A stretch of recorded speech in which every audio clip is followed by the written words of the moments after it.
হিমছড়ি পাহাড়ে আমরা উঠতেছি এখন।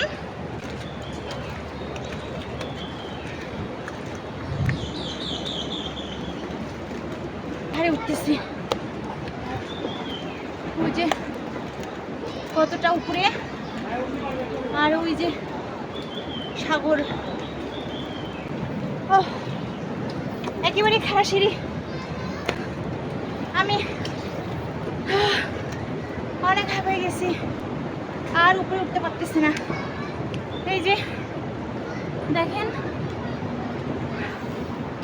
কতটা পথ পেয়ে উপরে উঠছি আমি, অনেক 100টার উপরে সিঁড়ি, প্রায় 150-র কাছাকাছি। যাই হোক, আর কথা বলতে পারতেছি না, এখন উপরে উঠে বাকি ভিডিও দেখাবো। এখনো অনেকটা পথ বাকি আছে, ওই যে কত উপরে উঠতে হবে, তাহলে কি আদৌ সম্ভব? কোনোভাবে আর সম্ভব হচ্ছে না আমার পক্ষে উপরে ওঠা। মানে পায়ে এত বেশি ব্যথা করতেছে, আর হাঁটার অভ্যাস না থাকলে যা হয়, পাহাড়গুলো দেখে তো হাত পা কাঁপছে। ওই যে নিচের অংশটা দেখেন,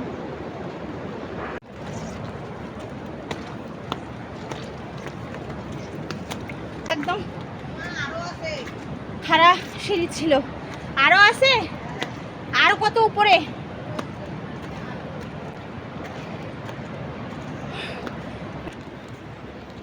ও ভিডিও চলতেছে।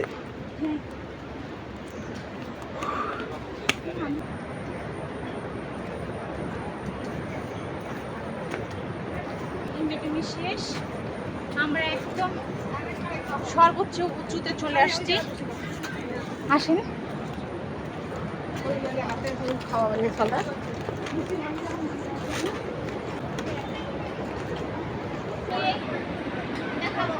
এখানে বিভিন্ন ধরনের ফল আছে, ফলের জুস খেতে পারেন আপনারা, যারা যারা মানে উঠতে গিয়ে অনেক হাঁপিয়ে গেছেন তাদের জন্য।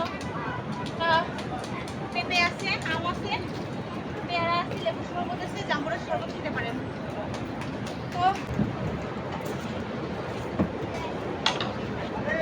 তো যে উপরেরটা উঠি,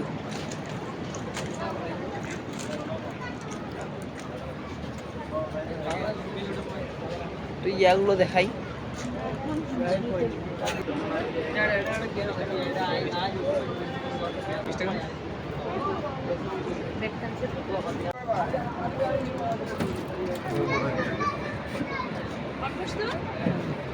আমরা এখন আছি হিমছড়িতে। ওই যে সমুদ্র দেখা যায়, বিশাল বড় সমুদ্র আর বিশাল বড় উচ্চতার পাহাড়।